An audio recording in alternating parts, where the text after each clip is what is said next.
भारत में बांग्लादेशी रोहिंग्या घुसपैठियों के खिलाफ मोदी सरकार ने ऑपरेशन पुशबैक यानी ऑपरेशन धक्का चलाया हुआ है। इस ऑपरेशन के तहत त्वरित कार्रवाई करते हुए घुसपैठियों को उनके मुल्क चुन चुन कर वापस भेजा जा रहा है। करीबन 1000 से ज्यादा बांग्लादेशी अब तक वापस भेजे जा चुके हैं। इसी तरह से रोहिंग्याओं पर भी सरकार सख्त है। अब योगी सरकार ने भी मोर्चा संभाल लिया है और अब पाकिस्तानियों के बाद बांग्लादेशियों को भी चुन चुन कर वापस उनके मुल्क भेजा जा रहा है। उत्तर प्रदेश के बरेली में आजकल पुलिस का रोहिंग्या बांग्लादेशी घुसपैठियों के खिलाफ अभियान जोर शोर से चल रहा है, जिसके तहत लगातार उनकी तलाश की जा रही है और इस अभियान का नाम रखा गया है ऑपरेशन तलाश।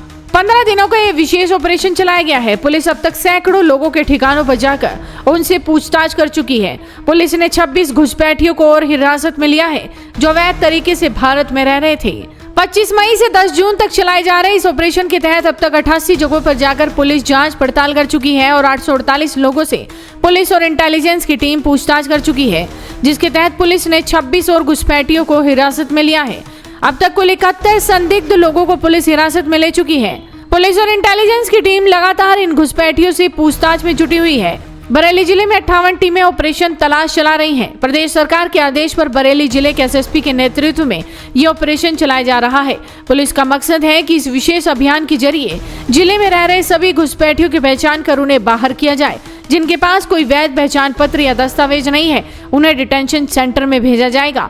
गृह मंत्रालय की गाइडलाइन के अनुसार ही इन पर आगे की कार्रवाई की जाएगी। शासन से प्राप्त निर्देशों के क्रम में 25 मई से 10 जून तक 15 दिवस का एक अभियान जनपद बरेली में हम लोगों के द्वारा चलाया जा रहा है, जिसमें जो बांग्लादेशी या रोहिंग्या अवैध रूप से अगर कहीं रह रहे हैं तो उनका चिन्हीकरण कराया जाना, उनका सत्यापन कराया जाना और उनका डिपोर्टेशन कराया जाना, ये कार्रवाई सम्मिलित है। इसमें पूर्व में भी एमएचए की गाइडलाइंस प्राप्त हो चुकी हैं। उन्हीं गाइडलाइंस के क्रम में हम लोग इस पूरी प्रक्रिया को कर रहे हैं। कुल 58 टीमें बनाई गई हैं। 29 थाना क्षेत्रों में 2-2 टीमें हैं, जिनके द्वारा सुबह और रात के टाइम पे जाके ऐसे क्षेत्रों में जहां बाहर के लोगों को रहने की या तो संभावना है या कोई उनके पास इस तरह की इंटेलिजेंस इनपुट है या सूचना है, वहाँ जाके वो लोग वेरीफाई करते हैं, लोगों से बातचीत करते हैं, उनसे पूछते हैं कि वो कहाँ के रहने वाले हैं और फिर उस एड्रेस का जहाँ का वो बताते हैं उसका सत्यापन कराया जाता है।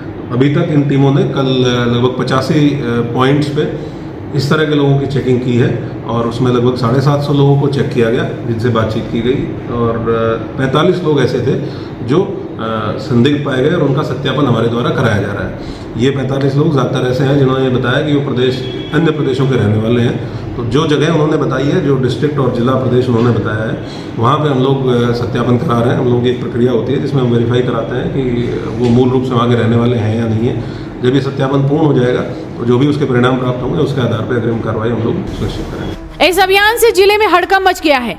स्थानीय लोग भी अब प्रशासन को सहयोग कर रहे हैं और अपने इलाके में रह रहे संदिग्ध लोगों की सूचना पुलिस को दे रहे हैं।